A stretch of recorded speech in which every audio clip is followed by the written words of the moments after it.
प्रकाशित वाक्य उसका 19 अध्याय और उसकी 7 और 8 आयत। आओ हम आनंदित और मगन हो और उसकी स्तुति करें, क्योंकि मेमने का विवाह आ पहुंचा है और उसकी दुल्हन ने अपने आप को तैयार कर लिया है। उसको शुद्ध और चमकदार और महीन मलमल पहनने का अधिकार दिया गया, क्योंकि उस महीन मलमल का अर्थ पवित्र लोगों के धार्मिकता के काम है। परमेश्वर के पवित्र वचन के पढ़े और सुने जाने पर उसकी आशीष हो। आमीन। आइए दुआ करें। प्यारे स्वर्गीय पिता, आपका हृदय से धन्यवाद देते हैं। प्रभु यीशु मसीह के नाम में हम आपके अनुग्रह के सिंहासन के पास आते हैं। आपका पवित्र वचन पढ़ा गया, इसके लिए धन्यवाद हो। आपकी आशीष आपके पढ़े गए वचन पर हो। आपके बच्चे यहाँ पर बैठे हैं और फोन के माध्यम से प्रभु इस संदेश को सुन रहे हैं। मैं विनती करता हूँ प्रभु, आप सबको बहुत आशीष दें प्रभु जी, और आज का जो विषय है प्रभु उसे आशीषित करें। हमारी उन्नति का प्रभु ये कारण बने प्यारे प्रभु, और हमारे हृदयों से आप बात करें। पवित्र आत्मा से हमें भर दें, हमारी दुर्बलता और कमजोरियों को दूर करें प्यारे प्रभु यीशु मसीह। हम अपने भूल चूक अपराधों के लिए आपसे क्षमा मांगते हैं प्रभु। आपकी उपस्थिति में हम खड़े हैं प्रभु, और हम इन बातों को मान लेते हैं प्रभु, हम पापी और गुनहगार हैं प्रभु, और आप ही हमारे एकमात्र उद्धारकर्ता और चंगा करने वाले प्रभु परमेश्वर हो। आप हमारे सृष्टिकर्ता हो प्रभु, हम आपके हाथों की रचना है प्रभु। आप हमसे प्यार करते हो। आपने अपना पवित्र लहू हमें खुदावंद मोल लेने के लिए बहा दिया है प्रभु जी। लहू का दाम दे के आपने हमें मोल लिया है। हम आपका धन्यवाद देते हैं प्रभु जी, जबकि हम किसी लायक नहीं है प्यारे प्रभु जी। हम में कोई खूबी और लियाकत नहीं है प्रभु, कोई अच्छाई नहीं प्यारे प्रभु यीशु मसीह, लेकिन फिर भी आपने अपना अनुग्रह किया और खुदावन हमें आपने चुन लिया प्रभु, ताकि हम आपके कहलाएं प्यारे प्रभु, आपसे प्रेम कर सकें प्यारे प्रभु यीशु मसीह, आपकी उपस्थिति में आ सकें, आपकी उपस्थिति में चल सके प्यारे प्रभु। हम आपका हृदय से धन्यवाद देते हैं प्रभु जी। जितने भाई बहन भी फोन के माध्यम से सुन रहे हैं, सभी को नाम बनाम आशीष देना। यहाँ पर उपस्थित सब भाई बहनों को आशीषित करना, बच्चों को आशीष देना प्रभु। हम सब पर अपने अनुग्रह और दया का हाथ रखना प्रभु। आज का संदेश हम सब के लिए आशीष का कारण हो प्यारे प्रभु जी। आपकी बरकत प्रभु आपके पवित्र वचन पर हो प्रभु, और खुदावंद हमारी आंखों को और हमारे कानों को खोल देना प्रभु जी, और हमारी समझ को खोल देना प्यारे प्रभु जी। पवित्र आत्मा के द्वारा इस संदेश को हमारे हृदय में बैठाना। सारा आदर महिमा आपको मिले। हम अपने आप को आपके पवित्र हाथों में देते हैं। विनती प्रभु यीशु मसीह के नाम में मांगते हैं। आमीन और आमीन। आप लोग बैठ सकते हो। प्रभु यीशु मसीह आप सबको बहुतायत से आशीष दे और अपनी महिमा के लिए इस्तेमाल करें। तो प्रभु का धन्यवाद हो आज के इस वचन के लिए जो पढ़ा गया है। प्रकाशित वाक्य 19 अध्याय 7 और 8 आयत। आज का हमारा विषय है दुल्हन का उठा लिया जाना। दुल्हन का उठा लिया जाना। और जैसा कि हम जानते हैं, इस संसार के अंदर बहुत सी आवाजें हो रही हैं। पूरी दुनिया के अंदर बहुत सी आवाजें हैं, और इन आवाजों के बीच में एक और धीमी सी आवाज है हमारे प्रभु यीशु मसीह की, जो भेड़ों का गडरिया है और उसकी भेड़ें जो हैं उसका शब्द सुनती हैं, पहचानती है, उसकी आवाज से वो भागती नहीं। और परमेश्वर के लोगों ने इस संसार के अंदर जो भेड़ों के समान हैं, अपने उस गडरिये की आवाज को उन्होंने सुना है, क्योंकि परमेश्वर ने अपने लोगों को सुनने की शक्ति दी है कि वो सुने। और इसीलिए प्रकाशित वाक्य में इस सेंटेंस को कई बार दोहराया गया है कि जिसके कान हो वह सुन ले, आत्मा कलीसियाओं से क्या कहता है। आत्मा की आवाज को सुनने के लिए कहा गया कि जिसके कान हो वह सुन ले कि आत्मा कलीसियाओं से क्या कहता है। इन दिनों में मैंने महसूस किया पिछले काफी समय से कि लोगों के अंदर सुनने का अभाव है। बहुत से लोग हैं जो प्रभु के हैं, वो उसके वचन को सुनते हैं, और बहुत से जो लोग हैं उनके अंदर सुनने का अभाव है।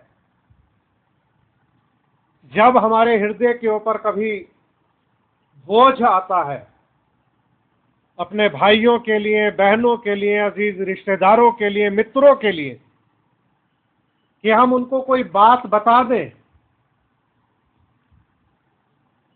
तो जब हमारी कोशिश रहती है कि हम कोई बात बता दें या उन तक पहुंचा दें, तो आज फोन का माध्यम जो है अभी तक ये बहुत ही सरल माध्यम है किसी की आवाज को सुनने के लिए। और जब कभी हम लोगों से पूछते हैं, मालूम करते हैं कि आपको ये संदेश भेजे गए, कि आपने सुना, तो अधिकतर लोगों से ये जवाब मिलता है कि उन्होंने नहीं सुना। कुछ भी वो कारण बता देते हैं कि वो व्यस्त हैं या जो कुछ भी हो वो कह देते हैं, लेकिन हमें ये सुनने को मिलता है कि उन्होंने नहीं सुना। लोग सुनते नहीं हैं, उनके पास वक्त तो है, लेकिन वो सुनने के लिए वक्त निकालते नहीं हैं। और ये इस युग की, हमारे समय की बहुत बड़ी समस्या है। ये छोटी समस्या नहीं है, ये बहुत बड़ी समस्या है कि लोग सुनना नहीं चाहते। वो चेक भी नहीं करते कि भाई हाँ, इस बात को एक बार सुन लें कि ये सही है या गलत है। वो इस बात को भी नहीं चेक करते। तो लोगों के अंदर सुनने का अभाव है। एक मैंने इस पॉइंट को जो है नोट किया है, हम एक ऐसे युग में पाए जाते हैं कि अगर आप चाहो किसी का हृदय परिवर्तित हो जाए, कोई पापों से मन फिरा ले, आने वाली विपत्तियों से बच जाए, आप कैसे उसे वो करोगे? आप अपनी बात उस तक पहुंचाने की कोशिश करोगे। अगर उसके पास सुनने के लिए कान ही नहीं है, तो उसके लिए आप और मैं क्या कर सकते हैं? इसीलिए बाइबल बताती है कि जिसके सुनने के कान हो वह सुन ले कि आत्मा कलीसियाओं से क्या कहता है। आत्मा की आवाज को सुनने के लिए कान होने चाहिए। और ये क्वालिटी जो है, ये एक भेड़ के पास होती है जो अपने मालिक के शब्द को पहचानती है, सुनती है और उसके पीछे चलती है। ये विशेषता भेड़ के पास है। और सांप के जो है वो सुनने के कान नहीं होते, वो नहीं सुन सकता सांप। तो आज का हमारा जो विषय है, दुल्हन का उठा लिया जाना। दुल्हन का उठा लिया जाना। तो इस संदेश के माध्यम से हम कुछ बातों को देखेंगे, कुछ पॉइंट हैं, उनको नोट करना और अपने समय को पहचानना, अपने समय के संदेश को पहचानना कि किस समय में हम रह रहे हैं। अगर इस समय में हमसे लापरवाही हो गई, इस समय में अगर हमसे चूक हो गई, तो हमें बहुत पछताना पड़ेगा। और ये जो है सबसे दुख भरी बात होगी कि अगर कोई भाई या बहन या कोई भी व्यक्ति, हम में से कोई भी व्यक्ति अगर रैप्चर को मिस कर जाता है, तो ये बहुत बड़ा दुर्भाग्य होगा। अपनी जान देने के अलावा और कोई रास्ता हमारे पास फिर बचेगा नहीं। ऐसे भयानक समय में हम हैं। तो आज मैं आपके सामने कुछ बातों को रखूंगा। विषय लिया है दुल्हन का उठा लिया जाना। इसको जो आधार बनाया है, इसमें यहां पर ये दोबारा पढ़ता हूं, आओ हम आनंदित और मगन हो और उसकी स्तुति करें, क्योंकि मेमने का विवाह आ पहुंचा है और उसकी दुल्हन ने अपने आप को तैयार कर लिया। यहां पर यूहन्ना जो है दुल्हन को तैयारी की हालत में देखता है। ये 96 एडी में यूहन्ना को ये प्रकाशित वाक्य का प्रकाशन मिला। ये सारे दर्शन मिले 2 साल के अंदर, 96 और 97 में। तो तकरीबन 2 साल के अंदर यूहन्ना ने दर्शन में इन चीजों को देखा। और जब उसने दर्शन में देखा तो वो इस बात को देखता है, मेमने का विवाह पहुंचा है और उसकी दुल्हन ने अपने आप को तैयार कर लिया। यानी कि दुल्हन जो है तैयार है, तैयारी की हालत में उसको देखा है। अभी हम उस प्रोसेस से होकर के गुजर रहे हैं। गुजरते गुजरते हमें उस मुकाम तक पहुंचना है जो ये वाली बात हमारे जीवन में पूरी हो जाए कि उसकी दुल्हन ने अपने आप को तैयार कर लिया। इस प्रोसेस को कंप्लीट होना चाहिए और ये प्रोसेस जो है बहुत जल्दी कंप्लीट हो जाएगा धरती के ऊपर, क्योंकि ये तो दर्शन था। जो दर्शन में उसने देखा, उस दर्शन का इम्प्लीमेंटेशन जो है इस धरती के ऊपर होगा। ये जो प्रकाशित वाक्य में आप पढ़ रहे हो, ये दुल्हन जो तैयार है, ये कोई और नहीं है, ये मैं और आप हैं जो एक प्रोसेस से होकर के गुजर रहे हैं। एक शरीर की और आत्मा की लड़ाई लड़ रहे हैं। आत्मा के द्वारा शरीर की क्रियाओं को मारने की कोशिश कर रहे हैं। अपने ध्यान को संसार से, संसार की बातों से हटा के प्रभु के वचन की तरफ लगाने की कोशिश कर रहे हैं। मतलब हमारे अंदर जो है एक ऐसी हलचल पैदा हो गई है कि हम किस तरीके से वचन में ढल जाएं और ये वचन जो है हमारा रूपांतरण कर दे। हमारे अंदर जो है ट्रांसफॉर्मेशन का काम तेजी से हो। देखिए, कुछ काम बड़े तेजी से होते हैं क्योंकि टाइम क्या होता है, लिमिट होता है। आपको एक तय वक्त दे दिया जाता है कि इतने वक्त में आपको ये काम करना है। उदाहरण के तौर पर मैं आपको बताऊंगा कि जैसे इस्राएल है। अब इस्राएल इस बात को जानता है कि भाई उसको जो फलस्तीन के अंदर, गजा के अंदर जो उसको कब्जा करना है उसके ऊपर, तो उसको एक टाइम दे दिया है। मतलब एक तरफ से, ट्रंप की तरफ से हरी झंडी है कि भाई जो करना है जल्दी कर लो, फटाफट कर लो। अभी उस काम को उन्होंने क्या है, जल्दी जल्दी निपटाना है। और जैसे कि हम रूत की किताब में भी पढ़ते हैं, तो शायद नवमी कहती है रूत से कि जब तक वो ये छुटकारे का काम ना कर ले तो उसको चैन नहीं मिलेगा। यानी कि वो लगातार लग के जल्दी से जल्दी उस काम को निपटाएगा ताकि छुटकारे का काम हो।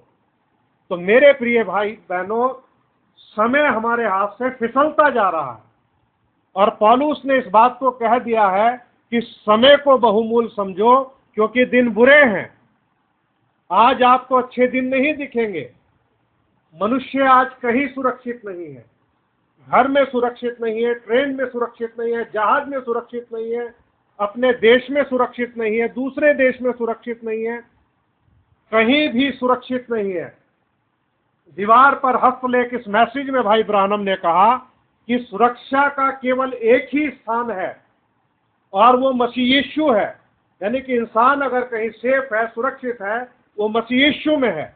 मसीह यीशु के बाहर कोई सुरक्षा की गारंटी नहीं। तो मेरे प्रिय भाई बहनों, लिखा है कि उसको शुद्ध और चमकदार महीन मलमल पहनने का अधिकार दिया गया, क्योंकि उस महीन मलमल का अर्थ है पवित्र लोगों के धार्मिकता के काम। क्या आज हमारे जीवन से धार्मिकता के काम जाहिर हो रहे हैं? क्या हम एक धार्मिकता के जीवन को जी रहे हैं? क्या जो धार्मिकता पे हम विश्वास करते हैं उसको हम कामों से प्रकट कर रहे हैं? आप सोच लीजिए कि हमें तैयारी की कितनी अधिक जरूरत है। देखो, प्रभु जब काम करता है तो वो अपने लोगों के हृदय में एक सा काम करता है। हमने थोड़े दिन पहले, 1-2 हफ्ते पहले मैसेज प्रचार किया था, तैयारी के साथ इंतजार करना। उसके 1 हफ्ते के बाद की ही बात है, शायद 1-2 हफ्ते के बाद की बात है, 1 हफ्ते की होगी। तो मैंने भाई शेखर डेविड का एक मैसेज सुना। उस मैसेज के अंदर वो तैयारी के बारे में ही बता रहे। अगर आपने उस मैसेज को ध्यान से सुना हो तो जिसमें वो इस्राएल की बात नहीं कर रहे, दूसरी शायद बात कर रहे हैं, वो तैयारी की बातें बता रहे हैं। और उन्होंने प्रेपरेशन के लिए कई पॉइंट बताए, अलग अलग पॉइंट का उन्होंने वो किया कि भाई हाँ, हमें इस तरह से तैयारी करनी, इस तरह से तैयारी करनी, ये तैयारी करनी, वो तैयारी करना। तो आप देखिए, ना तो मेरी उनसे कोई बात हुई, ना उनकी मेरे से कोई बात हुई। प्रभु जो है ऐसे संदेश दे रहा है। उसने अपने आत्मा के जरिए यहाँ भी तैयारी का संदेश दिया, अपने आत्मा के जरिए से उनको भी संदेश दिया। तो अगर आप उसको ध्यान से सुनो तो आपको पता चलेगा कि वो संदेश और वो संदेश अलग अलग नहीं है, एक ही संदेश है। बस ये है कि फर्क ये है कि भाई ने उसको अलग रेफरेंस लेकर के बताया, मैंने अलग रेफरेंस के साथ बताया, संदेश एक ही है। तो दुल्हन का उठा लिया जाना, ये हमारा विषय है। अगर हम दुल्हन हैं तो हमें उठा लिए जाने के लिए पूरी तरीके से तैयार होना है। अभी मैंने आपको बता दिया, दुल्हन तैयार है, लेकिन हम जो दुल्हन है, हम प्रोसेस से होकर के गुजर रहे हैं, और वो प्रोसेस जो है जल्दी ही पूरा होने वाला। आइए हम मत्ती की इंजील उसका 25 अध्याय निकालें और उसकी 6 से 10 आयत तक पढ़ूंगा आपके सामने। मत्ती की इंजील 25 अध्याय 6 से 10। आधी रात को धूम मची, देखो दूल्हा आ रहा है, उससे भेंट करने के लिए चलो। अब ये जो है ना, ये मिड नाइट क्राई, ये जो मध्य रात्रि की पुकार जो है, ये हमारे समय का जो प्रॉफिट है विलियम ब्राहनम, उसने इस चीज को जोर शोर से प्रचार किया, और इस प्रकार से जोर देकर के प्रचार किया कि मानो उन्हीं के दिनों में उनके जीते जी ही ये घटना होने वाली है। इस प्रकार से उनको वो बातें दिखाई दे रही थी। अब आप सोच लीजिए कि 1965 से लेकर के आज 2025 हो गया है, 60 साल बीत चुके हैं। वो समय 60 साल पुरानी बातें थी, और भाई इतने ही जोश के साथ, बल्कि बहुत बढ़कर के इस चीज का प्रचार कर रहे थे कि दूल्हा आ रहा है। और ये जो थी मध्य रात्रि की पुकार थी भाई ब्राहनम के द्वारा, और इस पुकार को, इस मिडनाइट क्राई को हम लोगों ने सुन लिया है। और उसने कहा कि उससे भेंट करने के लिए चलो। आज देखिए, जब आप इस चर्च में आते हो, या और लोग भी ऐसे विश्वास वाली जगह जाते हैं तो उनको ये तो पता चल गया कि प्रभु यीशु मसीह आने वाला है और प्रभु यीशु मसीह अपनी दुल्हन को ले जाने के लिए आने वाला है। ये बात लोगों को पता चल गई।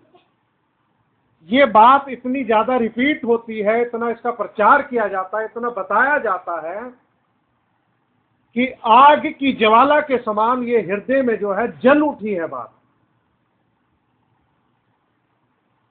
ये बात हमारे समय में बता दी गई है। हाँ, कुछ समय ऐसा जरूर था बीच में कि जब लोग सो गए, ऊँघने लगे, बहुत सारी ऐसी अलग अलग किस्म की डॉक्ट्रिन्स आ गई। लेकिन ये वाला जो वक्त है, जब हमने इस्राएल की तरफ देखा, उस घड़ी की तरफ देखा,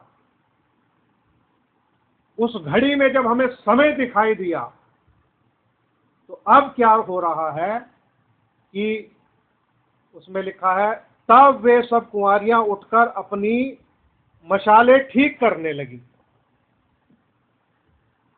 अब ये मशालों को ठीक करने का समय है,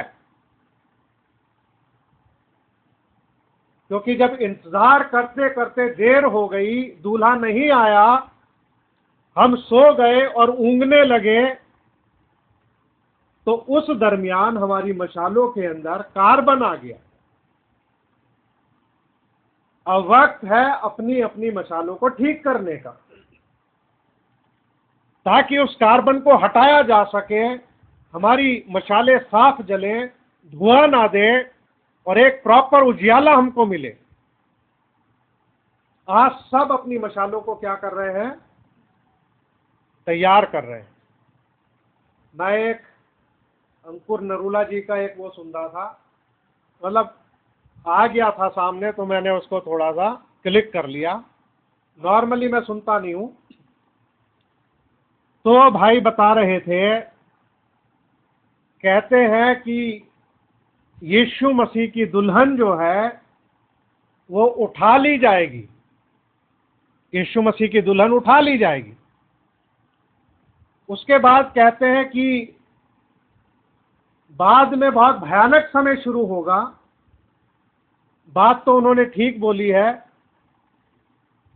कि दुल्हन उठा ली जाएगी और उसके बाद में आपको अपनी गर्दन कटवानी पड़ेगी और इस रीति से आप बच सकते हैं।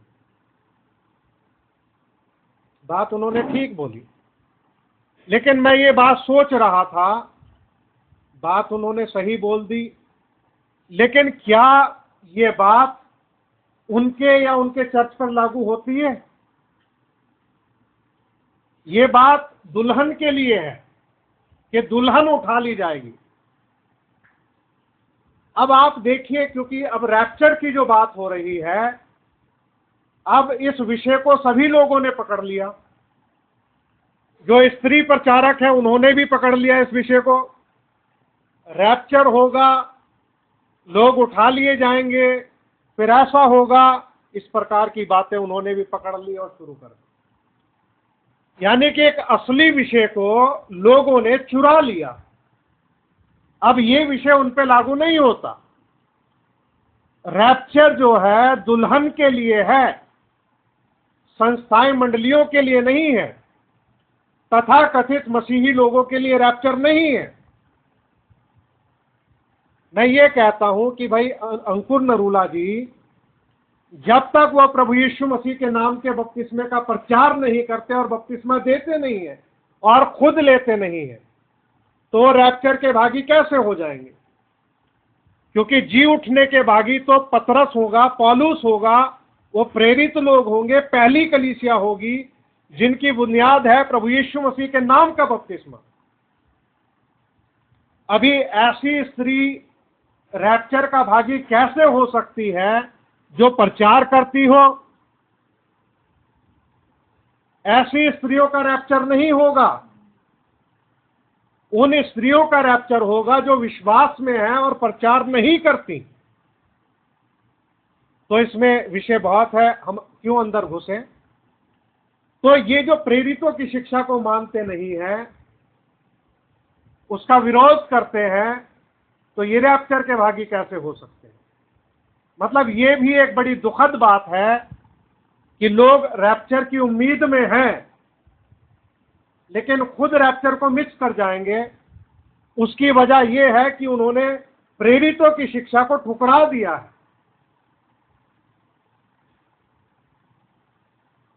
क्योंकि प्रेरित ही तो सबसे पहले जिंदा होंगे, पहले मुर्दे जी उठेंगे, फिर जीवित बदलेंगे और फिर एक साथ उठा लिया जाना होगा।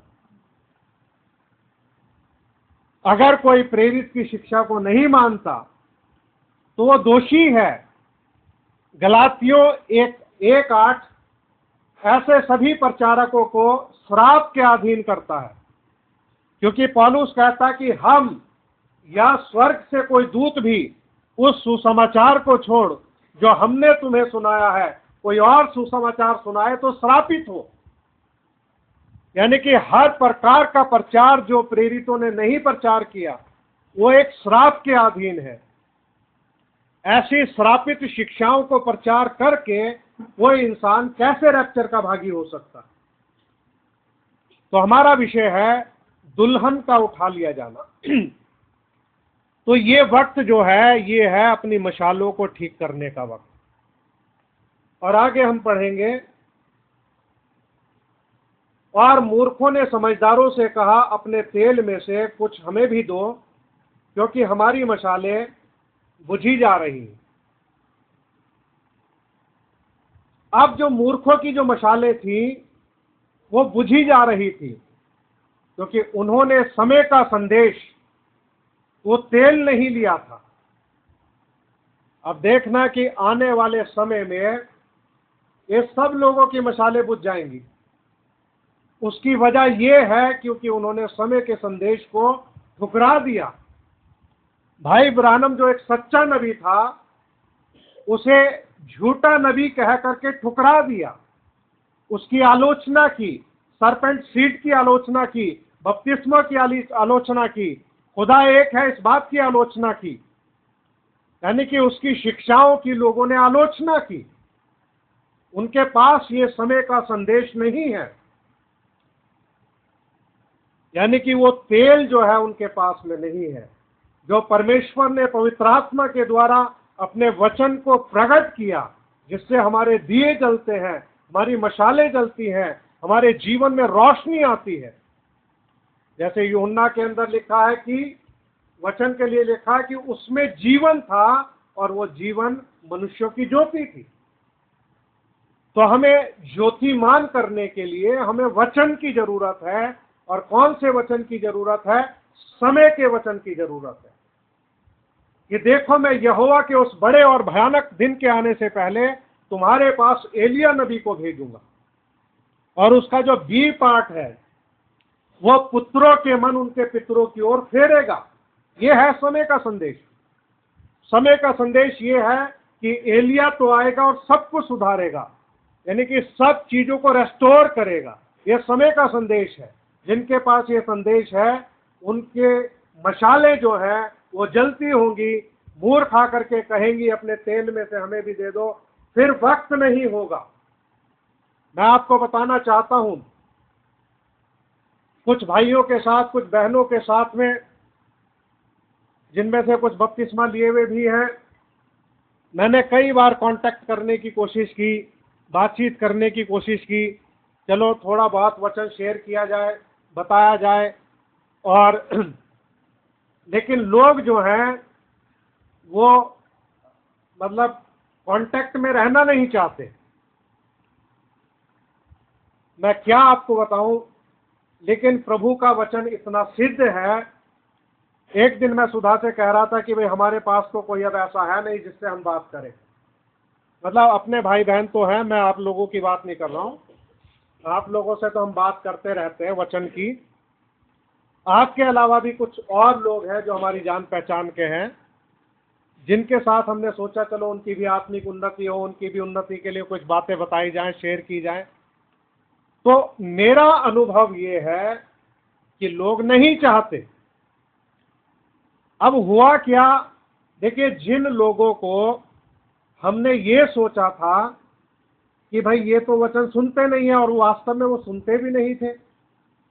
अभी ऐसे लोगों के साथ में प्रभु ने कांटेक्ट स्थापित कर दिया। अभी एक तरफ तो ये है कि हम खुद से फोन करके बात करने की कोशिश करते हैं कि भाई उनके लाभ की दो बातें हम बोल दें, या उनके पास हो तो उनसे सुन लें, ताकि एक कनेक्शन में रहे, प्रभु की संगति में बने रहे, हमारी अच्छी तैयारी हो। तो अब क्या हुआ, हम उनको फोन नहीं करते, अब कुछ लोग हमें फोन करने लगे। किस लिए? वचन के लिए। और वचन की उनके साथ बात हुई, शेयरिंग हुई। तो प्रभु यीशु मसीह का वचन क्या बताता है हमें, कि शायद यूहन्ना कहता है कि प्रभु यीशु मसीह ने, मुझे ध्यान नहीं, कि मैं तुमसे कहता हूं कि परमेश्वर इब्राहिम के लिए इन पत्थरों से संतान उत्पन्न कर सकता है। और पौलुस ने भी ये बात कही थी कि जब तुम परमेश्वर के वचन को दूर करते हो तो हम अन्य जातियों की तरफ जाते हैं। तो प्रभु का जो वचन है, अगर प्रभु किसी के हृदय में वचन डालता है, अगर आप नहीं सुनोगे, प्रभु किसी और को तैयार कर देगा सुनने के लिए। लेकिन ये खाना, ये भोजन खराब नहीं होगा। ये हमें मत्ती 22 के दृष्टांत से मिलता है कि जिनको न्योता दिया, जिनको इनवाइट किया, उन्होंने तो आना नहीं चाहा। और फिर ये कहा गया, भाई गली में जाओ, इधर जाओ, चौराहों पे जाओ, सड़कों पे जाओ, क्या भले क्या बुरे जो भी है उन सबको बुला लाओ। ये भोजन जो है ये खराब नहीं होना चाहिए।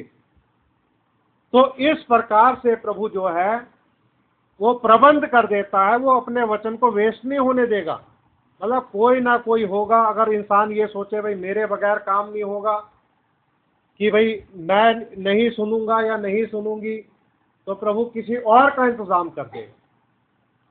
तो मैंने जो आपको शुरू में बात बताई थी, मैसेज शुरू होने से पहले, सुनने का अभाव, इस चीज को मैंने बड़ी गहराई से देखा है, नोट किया है कि किस प्रकार से लोगों के अंदर जो है सुनने का अभाव है, वो सुनना नहीं चाहते।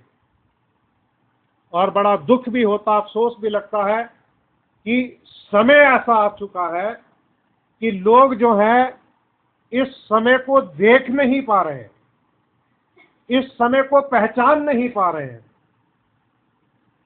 वो अपनी दुनिया में मस्त हैं, वो देख नहीं पा रहे भाई क्या संकट की घड़ी आ पहुंची है, यानी कि विपत्ति जो है बिल्कुल करीब आ चुकी है, वो देख नहीं पा रहे हैं। ये हालात वैसे ही हैं कि जैसे पहरवा जो है, कि पहरवा खड़ा हो जाता है टावर के ऊपर, उसकी ड्यूटी है कि भैया दूर से देखते रहो, और पहरवा बता देता है कि मुझे धूल उड़ती हुई दिखाई दे रही है। पहरवा बता देता मुझे घोड़ों की टापों की आवाज सुनाई दे रही है, मुझे दूर से कुछ दिखाई दे रहा है कि कोई एक बड़ा दल चला आ रहा है।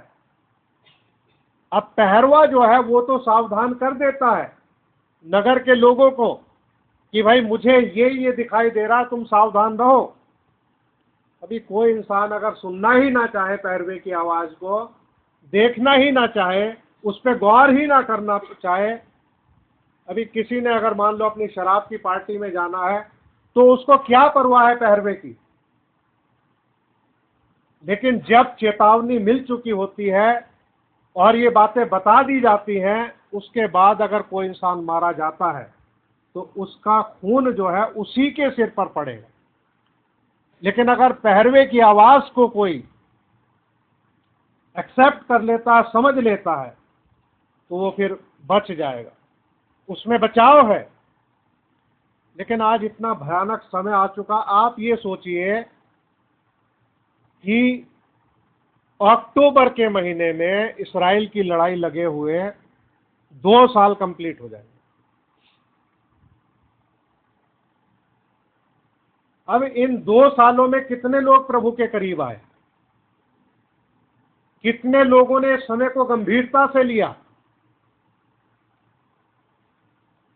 ये समय वैसा ही है कि जब तक जल पर ने उनको बहा करके ना ले गया तो उनको कुछ नहीं पता चला। मतलब जब तक विपत्ति बिल्कुल सर पे आ नहीं जाएगी, लोग नाश नहीं हो जाएंगे, तब तक लोगों को पता नहीं चलेगा, वो जागृत नहीं होंगे।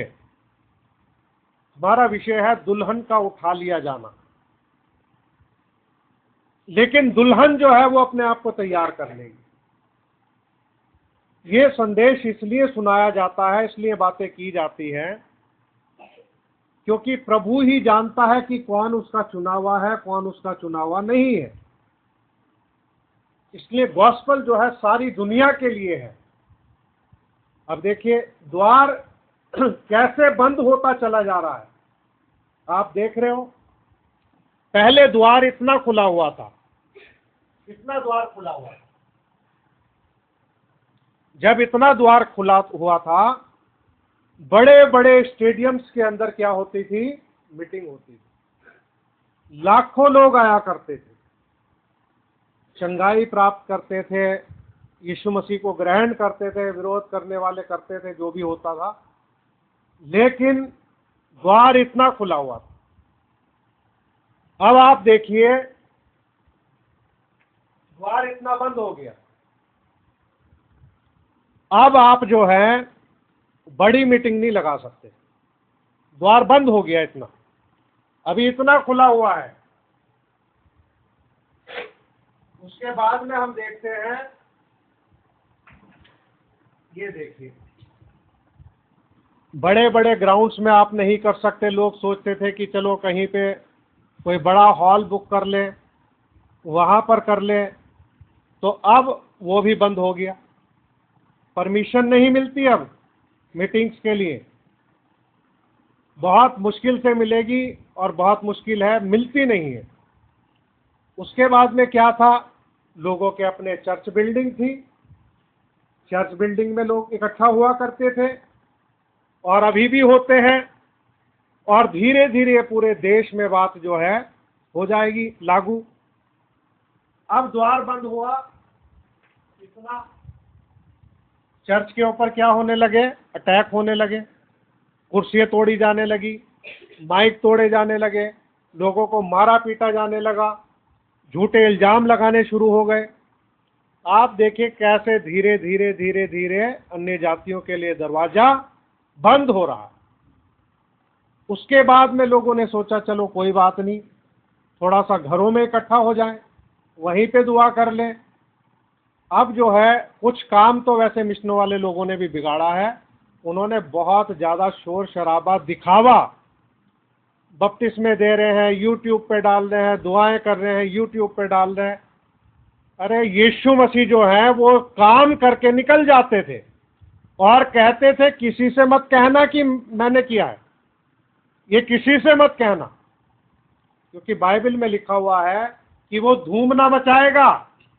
प्रभु जानता था कि अगर ये बातें तेजी से फैल गई तो खुल के निकल नहीं सकता, क्योंकि वो राज्य का सुसमाचार सुनाने के लिए आया था, उसके लिए दिक्कतें बढ़ जाती। लेकिन यही मूर्खता लोगों ने की, मतलब दिखावा ज्यादा किया, और ऐसे ही सब लोग जो है नजर में आ गए, और इस तरीके से जो काम है इनकी मूर्खता की वजह से लोगों की ये जो है बंद हो गया धीरे धीरे। अभी दरवाजा और बंद हो गया, इतना सा खुला हुआ है थोड़ा सा, अब ये भी बंद होने वाला है। ऑनलाइन मीटिंग्स जो है ये बंद हो जाएंगी। एक एक चीज को मॉनिटर किया जाएगा कि किस प्रकार से लोग कहां से कुछ ताकत हासिल कर रहे हैं। कुछ नहीं कह सकते कि कब भाई ब्राह्मण के सारे मैसेज जो है यूट्यूब से हटा लिए जाएं, कुछ नहीं कह सकते। हो सकता है कि भाई इंसान को गीत भजन भी गाने बंद करने पड़े, हो सकता है दो दो लोगों को आपस में मिलना पड़े, कुछ नहीं कह सकते आगे क्या होगा। मतलब मैं आपको ये बात बता रहा हूं, धीरे धीरे धीरे धीरे।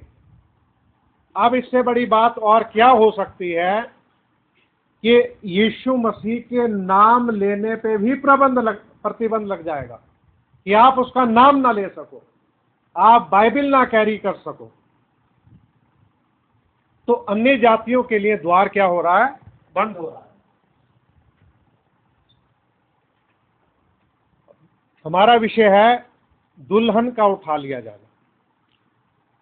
तो पौलुस कहता है कि समय को बहुमूल्य समझो क्योंकि दिन बुरे हैं। अच्छी बात है जो लोग अपने टाइम को कैलकुलेट करके चलते हैं कि अभी हमारे पास में 5 घंटे हैं, तो चलो हम कुछ मैसेज सुन लेते हैं, 1 घंटे का या 2 घंटे का, या दुआ प्रार्थना कर लेते हैं। ऐसा कैलकुलेट करने वाले लोग अच्छा करते हैं। हमें इसी समय को इस्तेमाल करना चाहिए, कल के लिए नहीं सोचना चाहिए। अब हमें ये भी छोड़ देना चाहिए कि भाई हम धरती के ऊपर कोई घर बनाएं, कुछ बहुत ज़्यादा परिश्रम करें। भाई इतना सोच लीजिए कि अगर हमारे पास खाने के लिए रोटी है, पहनने के लिए कपड़ा है, इतनी मेहनत आप करो कि भाई आपके पास रोटी कपड़ा हो और प्रभु के लिए आपके पास एक क्वालिटी टाइम हो, बस इतना चाहिए। क्योंकि अब हम लोग जाने वाले हैं। अधिक काम कर करके अपने आप को क्यों थकाना कि ना इंसान बाइबल पढ़ सके, ना दुआ कर सके। तो हमें यही सोचना है कि प्रभु हमें कितना दे रहा है, उसका धन्यवाद हो, क्योंकि हमारे जाने का समय नजदीक है और हमें अपनी तैयारी करनी है। और हमें कोशिश यही करनी है कि भाई हम जब तक हो रही है तब तक हम फेलोशिप करें, जब तक हो रही है तब तक करें। उसके बाद में कोई और रास्ता देखना पड़ेगा, तलाश करना पड़ेगा, जैसे भी प्रभु मार्गदर्शन करे उस तरीके से। तो यहाँ पर लिखा हुआ है, परंतु समझदारों ने उत्तर दिया, कदाचित यह हमारे और तुम्हारे लिए पूरा ना हो। भला तो ये है कि तुम बेचने वालों के पास जाकर अपने लिए मोल ले लो। जब वह मोल लेने जा रही थी तो दूल्हा आ पहुंचा, और जो तैयार थी वे उसके साथ विवाह के घर में चली गई और द्वार बंद किया गया। जो तैयार थी वो अंदर चली गई और द्वार बंद किया गया। अब हमें इस बात के बारे में सोचना है कि हमें वो मैच्योरिटी हासिल करनी है, परिपक्वता हासिल करनी है, ताकि हम लोग जो हैं उठाए जाने वाले लोगों के साथ में सहभागी हो। अगर प्रभु के आने तक हम जीवित रहते हैं तो हम उठा लिए जाएं। एक और मैं आपके सामने बात रखना चाहता हूं, वो पढ़वाऊंगा नहीं क्योंकि समय बहुत हो जाएगा। इब्रानियों 11:5 में हनोक के बारे में लिखा हुआ है कि विश्वास के द्वारा ही हनोक उठा लिया गया कि मृत्यु को ना देखे। अब यहां पर मैं आपका ध्यान खींचने के लिए ये बात बोलना चाहता हूं। उसी के साथ में मैंने इब्रानियों 11:7 में नूह के बारे में भी लिखा हुआ है। तो और यहूदा 1 अध्याय की जो 14वीं आयत है, तो उसमें एक ही अध्याय है, उसकी जो 14वीं आयत है यहूदा में, उसमें भी हनोक के बारे में लिखा हुआ है कि वो आदम से 7वीं पीढ़ी में था। अब क्योंकि हमारा विषय ये है कि दुल्हन का उठा लिया जाना, ये विषय हम अपने हृदय में इस रीति से पक्का रखें कि नूह का जो समय था वो महाकलेश काल को दर्शाता है। नूह का समय महाकलेश काल को दर्शाता है। और नूह जो है, माफ कीजिए, हनोक जो है वो प्रभु यीशु मसीह की दुल्हन को दर्शाता है। तो महाकलेश काल से पहले नूह जो दुल्हन का, हनोक जो दुल्हन का प्रतीक था, वो बदल गया और उठा लिया गया। क्योंकि हनोक जो था वो परमेश्वर के साथ साथ चलता था और उसका पता नहीं मिला। वो इस बात को दर्शाता है क्योंकि हनोक जो है एक प्रॉफिट था, वो एक भविष्यद्वक्ता था। और यहूदा इस बात को बताता है अपने उसमें, वो कहता है कि उसने अपने उठाए जाने से पहले ये भविष्यवाणी की कि मसीह जो है अपने लाखों लाखों के साथ में आया। यानी कि उसने प्रभु यीशु मसीह की आमद को देखा और उसने जो है परमेश्वर को प्रसन्न किया, उसके संग चला। और वो जो यहूदा की पत्री में जो लिखे हैं, कैन की सी चाल चलने वाले लोग, बिलाम की तरह जो मजदूरी के लिए भ्रष्ट हो गए, उन सब बातों का यहूदा जो है वर्णन करता है। तो हर युग में ऐसे लोग होते आए हैं और परमेश्वर अपने चुनुओं के ऊपर उस पहचान को प्रकट कर देता है और अपने चुने हुओं को वो सारी बातें दिखा देता है कि बाद में क्या होगा। हालांकि उस समय से उनका कोई संबंध नहीं होता, लेकिन फिर भी प्रभु अपने लोगों को यानी कि भविष्य भी खोल करके दिखा देता है कि भविष्य में क्या होगा। तो हनोक जो है वो प्रभु यीशु मसीह की दुल्हन को दर्शाता है। तो आप इस बात को समझ लीजिए कि अगर मैं और आप प्रभु यीशु मसीह की दुल्हन हैं और हनोक हमको रिप्रेजेंट करता है, दर्शाता है, तो हमें परमेश्वर के संग संग चल के इस बात को प्रमाणित करना पड़ेगा कि हनोक जो है वो हमारे लिए एक दृष्टांत की रीति पर रखा गया है। तो इस बात को हमें साबित करना पड़ेगा, परमेश्वर को प्रसन्न करके हमें साबित करना पड़ेगा और अपनी तुलना जो है उसके साथ में हम कर सकते हैं। तो मेरे प्रिय भाई बहनों, हम लोग भी साथ में कलीसियाई काल में पाए जाते हैं। ये दूसरा आदम जो प्रभु यीशु मसीह है, और अब कोई और कलीसियाई काल नहीं होगा, अब और कोई युग नहीं होगा, अब सिर्फ प्रभु यीशु मसीह की दुल्हन का उठा लिया जाना है। बस हमें करना यह है कि हम वचन के साथ साथ चलते रहें, परमेश्वर को हम प्रसन्न करें। और अगर आप उन बातों को देख पा रहे हो जो प्रभु चाहता है कि उसकी दुल्हन देखे, तो ये इस बात का कंफर्मेशन है, इस बात की पुष्टि है कि आप और मैं प्रभु यीशु मसीह की दुल्हन हैं।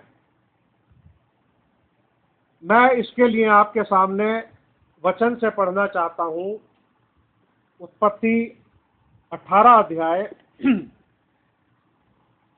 और उसकी 1 से 15 आयत तक।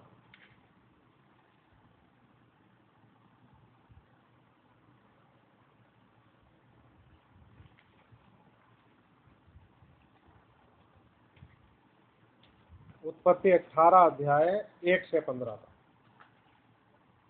यहां देखिए, इब्राहिम जो प्रभु का चुनावा था, अब्राहम ममरे के बांज वृक्षों के बीच कड़ी धूप के समय तंबू के द्वार पर बैठा हुआ था। तब यहोवा ने उसे दर्शन दिया। उसने आंख उठाकर दृष्टि की तो क्या देखा कि 3 पुरुष उसके सामने खड़े हैं। जब उसने उन्हें देखा तब वह उनसे भेंट करने के लिए तंबू के द्वार से दौड़ा और भूमि पर गिरकर दंडवत की और कहने लगा, हे प्रभु, यदि मुझ पर तेरी अनुग्रह की दृष्टि है तो मैं विनती करता हूँ कि अपने दास के पास से चले ना जाना। मैं थोड़ा सा जल लाता हूँ और आप अपने पांव धोकर इस वृक्ष के नीचे विश्राम करें। फिर मैं एक टुकड़ा रोटी ले आऊँ और उससे आप अपने अपने जीव को तृप्त करें, तब उसके पश्चात आगे बढ़ें, क्योंकि आप अपने दास के पास इसीलिए पधारे हैं। उन्होंने कहा, जैसा तू कहता है वैसा ही कर। तब अब्राहम तुरंत तंबू में सारा के पास गया और कहा, 3 सा मैदा जल्दी से गूंथ और फुल के बना। फिर अब्राहम गाय बैल के झुंड में दौड़ा और एक कोमल और अच्छा बछड़ा लेकर अपने सेवक को दिया और उसने जल्दी से उसे पकाया। तब उसने दूध और दही, इंग्लिश में बटर लिखा हुआ है, और बछड़े का मांस जो उसने पकवाया था लेकर उनके आगे परोस दिया। और आप वृक्ष के तले उनके पास खड़ा रहा और वे खाने लगे। उन्होंने उससे पूछा, तेरी पत्नी सारा कहाँ है? उसने कहा, वह तो तंबू में है। उसने कहा, मैं वसंत ऋतु में निश्चय तेरे पास फिर आऊंगा और तेरी पत्नी सारा के एक पुत्र उत्पन्न होगा। सारा तंबू के द्वार पर जो अब्राहम के पीछे था सुन रही थी। अब्राहम और सारा दोनों बहुत बूढ़े थे और सारा का मासिक धर्म बंद हो गया था। इसलिए सारा मन में हंसकर कहने लगी, मैं तो बूढ़ी हूँ और मेरा पति भी बूढ़ा है, तो क्या मुझे ये सुख होगा? तब यहोवा ने अब्राहम से कहा, सारा ये कहकर क्यों हंसी कि क्या मेरे जो इतनी बूढ़ी हो गई हूँ सचमुच एक पुत्र उत्पन्न होगा? क्या यहोवा के लिए कोई काम कठिन है? नियत समय में अर्थात वसंत ऋतु में मैं तेरे पास फिर आऊंगा और सारा के पुत्र उत्पन्न होगा। तो हम यहाँ पर इस बात को देखते हैं इस दृष्टांत में की रीति पर कि सदोम को नाश करने से पहले 3 पुरुष अब्राहम के पास आए और इन 3 पुरुषों में एक जो था स्वयं परमेश्वर था और इन्होंने अब्राहम से भेंट की और अब्राहम ने इनकी पहुनाई की और उनको बना के खाना खिलाया। और वहां पर जो है हम देखते हैं सदोम के नाश होने से पहले परमेश्वर खुद मानवीय देह में अब्राहम के पास आता है और उसको एक वादा देता है कि तेरी पत्नी जो सारा है उससे तेरे एक पुत्र उत्पन्न होगा। हालांकि सारा जो है इस बात पे हंसी और उसने मन में सोच रही थी कि मैं भी बूढ़ी हूं, मेरा पति भी बूढ़ा है। लेकिन यहाँ पर हम इस बात को देखते हैं कि परमेश्वर ने अब्राहम से कहा कि जो जीवन का समय जो है टाइम ऑफ लाइफ, जीवन के समय में मैं तेरे पास आऊंगा और तेरे एक पुत्र उत्पन्न होगा। अब्राहम को पुत्र मिलने की प्रतिज्ञा दी गई।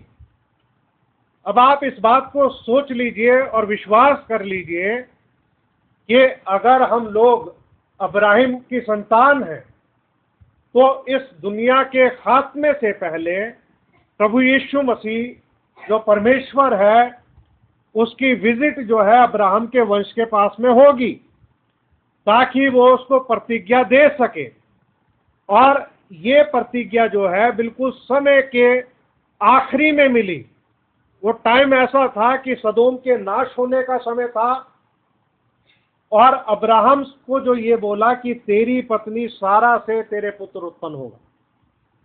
यहाँ पर एक बहुत बड़ी बात जो है सीखने के लिए, क्योंकि हमारा विषय है दुल्हन का उठा लिया जाना, तो हमारे लिए सीखने के लिए बड़ी बात यह है कि ये जो विजिट हुई थी परमेश्वर की अब्राहम के पास, ये विजिट इसलिए हुई थी ताकि अब्राहम को एक ऐसा संदेश दे दे, अब्राहम को एक ऐसा संदेश मिल जाए जिस संदेश के माध्यम से अब्राहम की शरीर के अंदर एक बदलाव शुरू हो जाए, सारा के शरीर के अंदर एक बदलाव शुरू हो जाए, यानी कि एक ट्रांसफॉर्मेशन का काम जो है वो शुरू हो जाए।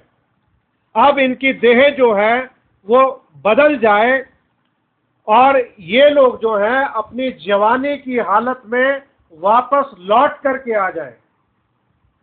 इससे पहले कि सारा को और अब्राहम को पुत्र प्राप्त हो, उससे पहले देह का परिवर्तन होना बहुत जरूरी था, क्योंकि वो अपनी देह की तरफ देख रहे थे, अपनी कमजोरियों की तरफ देख रहे थे। आज भी मेरे प्रिय भाई बहनों, आपके मन में भी ये सवाल आता होगा, आप सोचते होंगे कि आखिर हम कैसे बदलेंगे, कैसा शरीर मिलेगा, कैसी बदलावट होगी। उठाए जाने से पहले जो लिखा है कि मुर्दे जी उठेंगे और जो जीवित हैं वो बदल जाएंगे, आखिर ये कैसे होगा? ये प्रभु के वचन के द्वारा ही होगा। वो भी सोच रहे थे इस बात को, सारा सोच रही थी आखिर कैसे होगा, हम तो बहुत बूढ़े हो चुके हैं।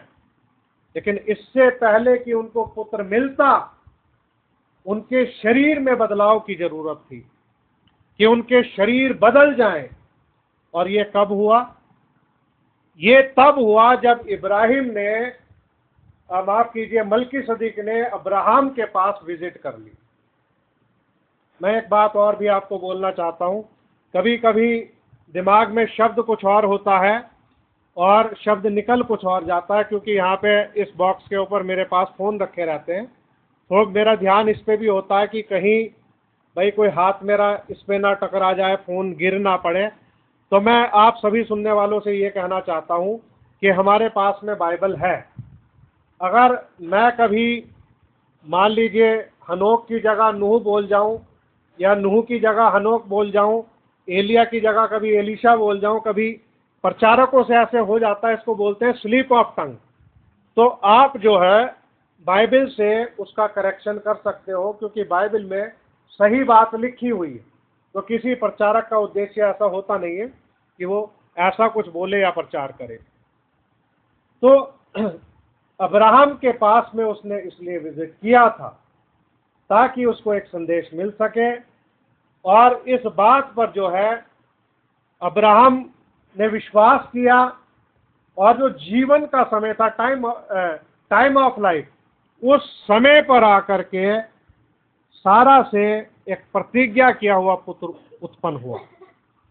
तो मेरे प्रिय भाई बहनों, हमारे दिनों में ये जो भविष्यद्वक्ता दूत भाई ब्रानम की जो सेवा हुई है, इस वक्त भी जैसे भाई ब्रानम ने खुद बताया कि ऑरल रॉबर्ट और बिली ग्राहम ये दो दूत हैं जो सदोम में भेजे गए हैं, और भाई ब्रानम इस बात का इशारा देते हैं कि जैसे अब्राहम के शब्द उसमें नाम में 7 लेटर थे और उसका नाम हाम से खत्म होता है, HAM, इसी प्रकार से इशारा उन्होंने दिया कि हम इस बात को समझ लें कि जो संदेश जो है वो अब्राहम के वंश के पास जो आया है वो भाई ब्रानम के द्वारा आया, क्योंकि उनका नाम में 7 लेटर हैं और हाम से HAM, वो हाम से उनका खत्म होता है। और बिली ग्राहम में जो है ग्राहम, उसमें भी हाम आता है, लेकिन वो 6 लेटर हैं, जिसका मतलब है वो संसार की तरफ से था और संसार के लिए था। तो भेजा हुआ वो एक दूत था ताकि संसार की दशा से, सदोम की दशा से लोगों को बाहर निकाले। तो इब्राहिम के वंश के पास में ये संदेश है।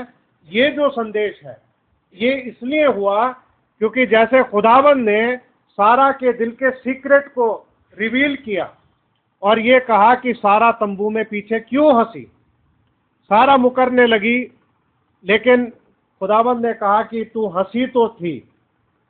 उसने उस बात को बोल दिया कि तू हंसी तो थी, और वास्तव में वो हंसी थी। तो वहां पे उसने गुप्त बातों को जो रिवील किया। तो हमारे इस युग में परमेश्वर ने अपने वचन को प्रमाणित करने के लिए कि ये वचन सच्चा है, उसने भाई ब्राहनम के द्वारा लोगों के हृदय के विचारों को प्रकट किया।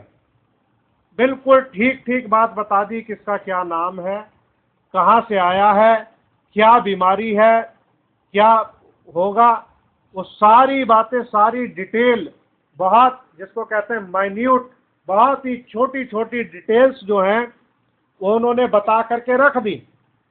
तो इस बात से आप ये समझ लीजिए जैसे खुदावंद ने सारा के मन की बात को प्रकट कर दिया था, वो तंबू में थी पीछे, इसी प्रकार से हृदय के जब गुप्त विचार प्रकट हुए तो वो उसकी दुल्हन के लिए प्रकट हुए, ताकि वो इस संदेश से ये समझ ले कि वो ही परमेश्वर जो इस धरती पर चला फिरा था यीशु मसीह के रूप में, जिसने सामरी स्त्री को बता दिया, नतनएल को बता दिया, शमौन के हृदय के विचारों को प्रकट कर दिया, वही हमारे युग में जो है वो प्रकट हुआ एक मानवीय देह में, और सन ऑफ मैन की मिनिस्ट्री हुई, सेवा हुई, और वो सन ऑफ मैन आता था प्रभु यीशु मसीह, और आकर के उन हृदय के विचारों को प्रकट करता था ताकि हम इस सच्चे संदेश के ऊपर विश्वास करें, क्योंकि ये हमारी तैयारी का संदेश है। और यहाँ पर 2 बातें हुई हैं, एक तो दुनिया के खात्मे के बारे में संदेश मिला है कि दुनिया की हालत ऐसी हो गई है कि अब इसमें कुछ नहीं बचा, बस अगर कुछ चल रहा है तो यीशु मसीह की दुल्हन की वजह से चल रहा है, बाकी इस दुनिया में कुछ नहीं बचा, कोई जीवन नहीं है, कुछ नहीं है। तो एक तो ये रिवील कर दिया कि दुनिया का खात्मा होने वाला, और एक ये रिवील कर दिया है कि अब बहुत जल्दी, जैसे अब्राहम की देह का परिवर्तन हुआ था, ये आखिरी समय का संदेश हमारे देहों का परिवर्तन करेगा, ताकि हमें परमेश्वर का पुत्र यानी कि यीशु मसीह मिल सके, क्योंकि हम उसी का तो इंतजार कर रहे हैं। अब्राहम 25 सालों से किसका इंतजार कर रहा था? प्रतिज्ञा किए हुए पुत्र का। हम किसका इंतजार कर रहे हैं? जिसकी प्रतिज्ञा की गई है कि वो हमें लेने के लिए आएगा, जो हमें लेने आया था, जिसने अपने लहू से हमें पापों से छुड़ाया। अब हम छूट चुके हैं, ट्रांसफॉर्मेशन के दौर से गुजर रहे हैं, और अब किसी दिन प्रभु आएगा और अपनी दुल्हन को उठा करके ले जाएगा। तो रैप्चर किसका होगा? दुल्हन का। विषय है दुल्हन का उठा लिया जाना। अगर मेरे और आपके ऊपर ये बात प्रकट हो चुकी है, हम ये विश्वास कर चुके हैं, आखिरी के समय में हृदय के गुप्त विचारों को प्रकट किया जा चुका है, ये काम हो चुका है, और दुनिया के हालात बता दिए गए हैं कि दुनिया सदोम की दशा में पहुंच चुकी है। इस्राएल की दशा सदोम और अमोरा जैसी है, मिस्र के जैसी है, ये हमको दिखाई दे रहा है। अब हमें इस बात पे विश्वास करना चाहिए, प्रार्थना करनी चाहिए कि प्रभु हमें देह परिवर्तन वाला विश्वास दे। देखो, अगर इतनी बातों को सुनने के बाद भी, भाई शेखर डेविड की मुझे एक बात बड़ी अच्छी लगी। उन्होंने बोला, भाई इतनी प्रचार सुनने के बाद भी, इतनी सच्चाई जानने के बाद भी, अगर कोई रैप्चर से वंचित रह जाए तो भैया इससे बड़ी दुख भरी बात कोई नहीं होगी। अगर अब भी हम अपने आपे में ना आए, अभी हम संसार को ना त्यागें, संसार में से बाहर निकल के ना आए, तो मेरे प्रिय भाई बहनों, हमारे लिए बहुत बड़ा दुर्भाग्य होगा। मतलब कोई दिन तारीख डेट नहीं बताई गई है कोई, लेकिन निशान बता दिए गए हैं उसके आने के, और वो निशान हमारी आंखों के सामने पूरे हो रहे हैं। अभी मैं कुछ बातें और भी बताऊंगा आपको। तो खैर, मैंने जो लिखा हुआ था, मैं वो चीज़ें अब छोड़ रहा हूँ, क्योंकि प्रकाशित वाक्य 11 अध्याय 1 से 12 आए थे, लूका 21 29 से 33, इसमें से मुझे कुछ लेना है थोड़ा सा। लेकिन मैं आपके सामने एक बात बताना चाहूँगा कि आप इस बात पर विश्वास करो कि हम कौन से समय में रहते हैं, इस समय रह रहे हैं, और प्रभु अनुग्रह करे कि भाई हम अपनी तैयारी में दिल जान से जुट जाएं और जाने की अपनी तैयारी करें। मैंने यहाँ पर एक अपनी इस रजिस्टर के ऊपर एक छोटा सा वो डायग्राम बनाया है, और डायग्राम मैंने ऐसे बनाया है कि आप ये सोच लीजिए कि यहाँ पे बीच में मैंने एक बिंदु बनाया है। यहाँ पे मैंने बीच में ये सोच लीजिए कि भाई एक ये ऐसे बिंदु है, एक डॉट है, जैसे एक तीर लगी है छोटी, इसको आप बिंदु समझ लो। यहाँ से मैं आपको कुछ चीजें बताना चाहता हूँ। मैं आपको एक ये बात बताना चाहता हूँ, 1948 में इस्राएल जो है एक राष्ट्र बना। ये बात आप सब जानते हो, आपने बहुत बार सुना है। अब 2028 में, ये 25 है, 2028 में उसे राष्ट्र बने हुए 80 साल कंप्लीट हो जाएंगे। और लूका से जो मैं चाहता था पढ़ना, मैं चाहता हूं कि इसको मैं पढ़ देता हूं कि वो खास आयत है। ये लूका 21 अध्याय निकाल ले, 29 से 33 तक इसको पढ़ ही लेते हैं, और इससे हमें लाभ ही होगा। लूका की इंजील उसका 21 अध्याय। प्रभु आप सबको आशीष दे। आपने बड़े धीरज के साथ में इतनी बातें सुनी, मैं इसको जल्दी ही समाप्त करने वाला हूँ। लूका 21 अध्याय 29 से 33 तक मैं पढ़ूंगा। यहाँ लिखा है, उसने उनसे एक दृष्टांत भी कहा, अंजीर के पेड़ और सब पेड़ों को देखो। और यहाँ पर ये लिखा है, अंजीर के पेड़ और सब पेड़ों को देखो, यानी कि जो अन्य पेड़ हैं, जो ही उनमें कोपलें निकलती हैं, तो तुम देखकर आप ही जान लेते हो कि ग्रीष्म काल निकट है। अब यहां पर प्रभु ने क्या कहा कि तुम आप ही जान लेते हो कि जब उनकी कोपलें निकलने लगती हैं तो ग्रीष्म काल निकट है। भाई, ये जो गर्मी की ऋतु है ना, ग्रीष्म काल, ये एक तपन को दर्शाता है कि दुनिया का माहौल जो है वो गर्म होने वाला है। ग्रीष्म काल निकट है, अब गर्मी आने वाली है, परेशानियां शुरू होने वाली हैं, विपत्तियां शुरू होने वाली हैं। तो यहां लिखा है, इसी रीति से जब तुम ये बातें होते देखो तब जान लो कि परमेश्वर का राज्य निकट है। मैं तुमसे सच कहता हूं कि जब तक ये सब बातें ना हो ले तब तक इस पीढ़ी का कदापि अंत ना होगा। आकाश और पृथ्वी टल जाएंगी, मेरी बातें कभी ना टलेंगी।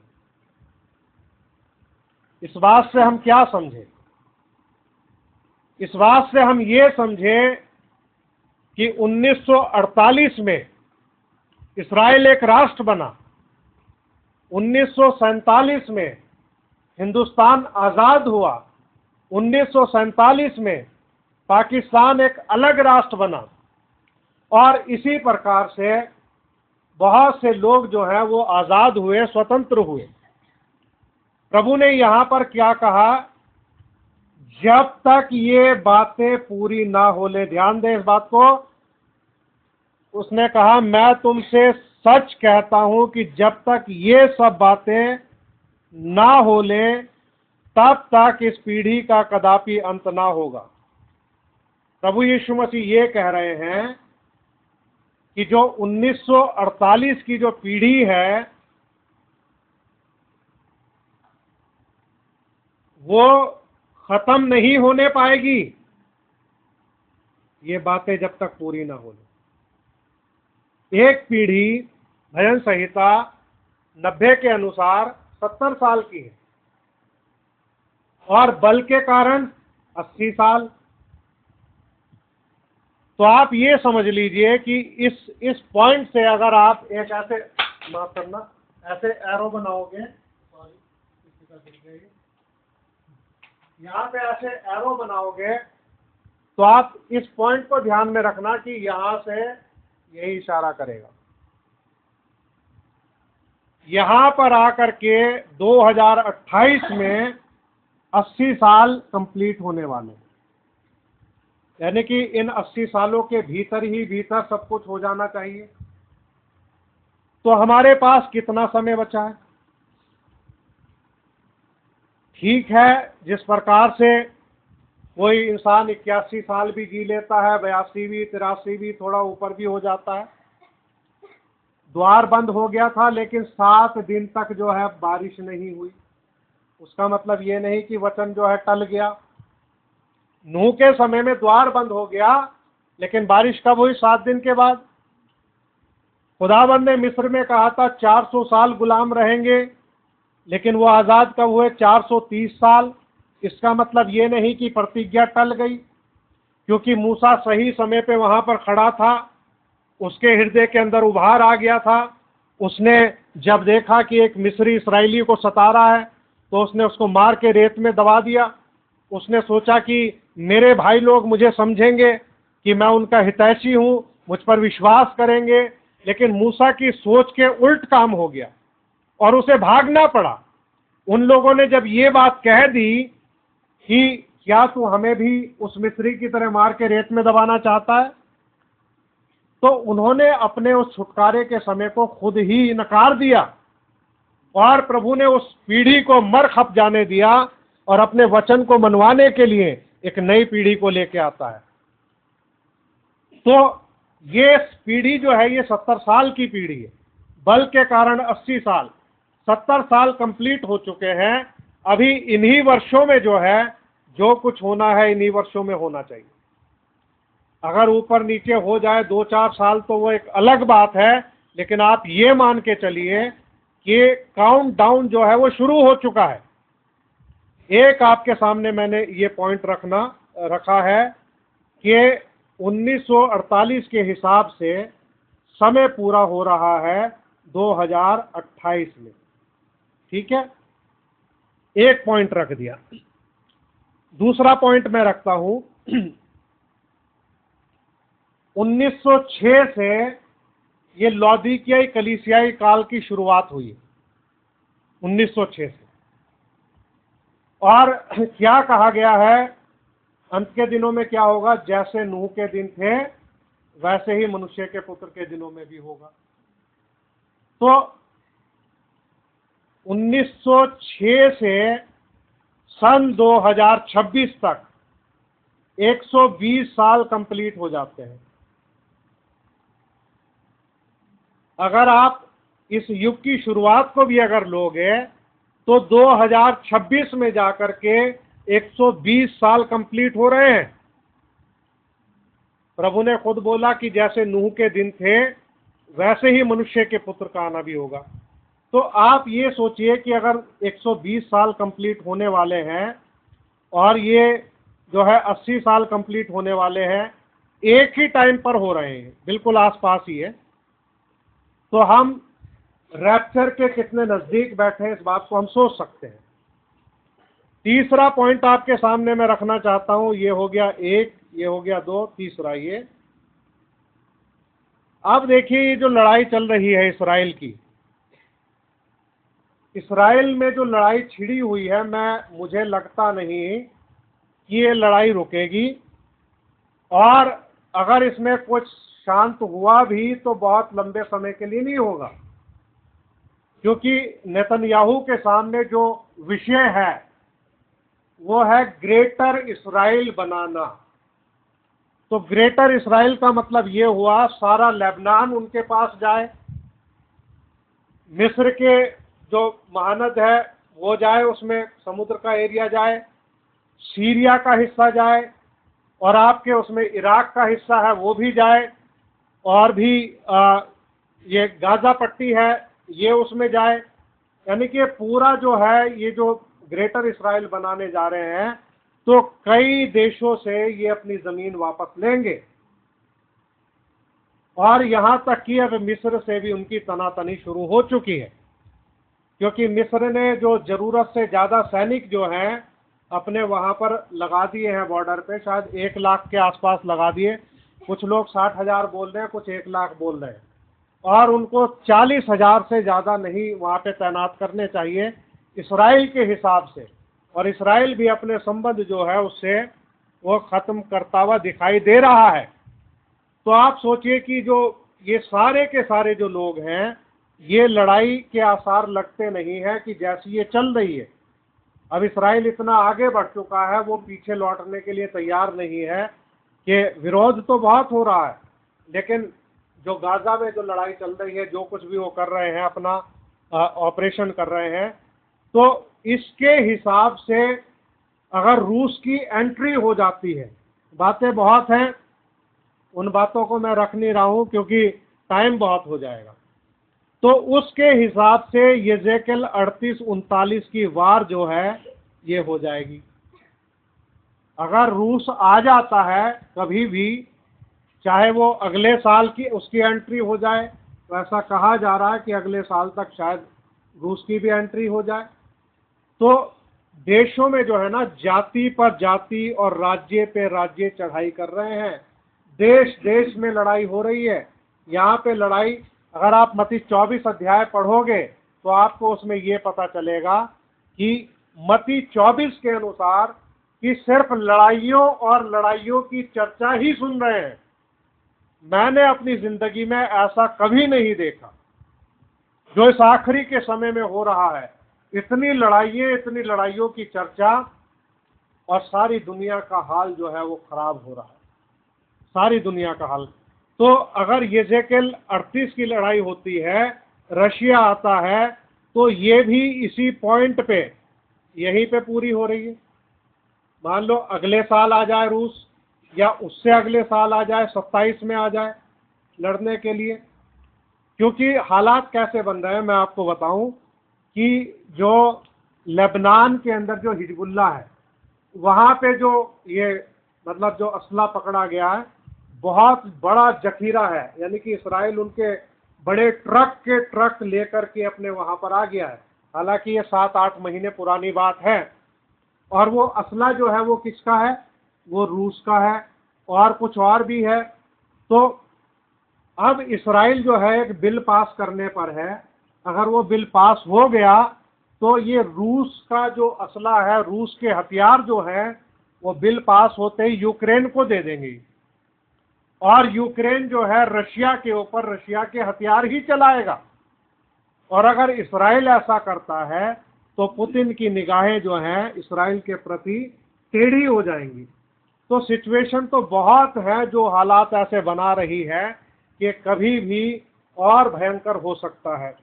तो इस प्रकार से यिजकेल 38-39 की लड़ाई अगर पूरी, एक बात मैं आपको और बता दूं, ये यिजकेल 38-39 की जो लड़ाई है, ये हर्मगिदोन की लड़ाई नहीं है, ना ये थर्ड वर्ल्ड वार है। इसको आप अपने दिमाग से निकाल दो।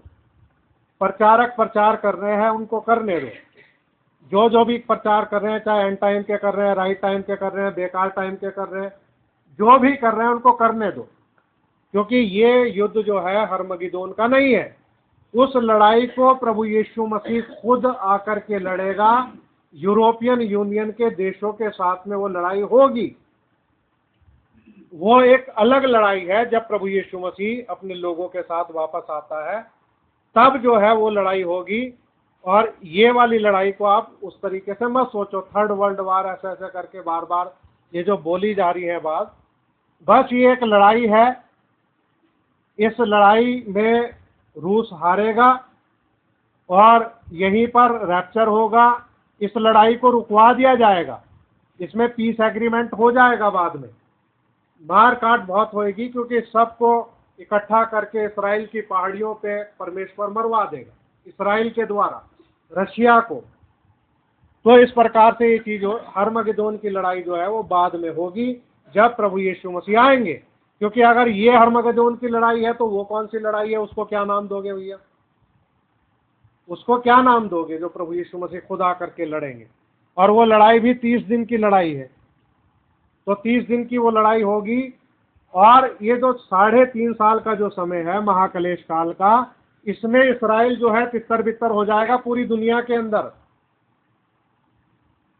क्योंकि एंटी क्राइस्ट के टाइम पे वो इसराइल पलायन कर जाएगा। तभी उसको कहा जाता है याकूब के संकट का समय, मतलब जैसा समय ना हुआ ना होगा।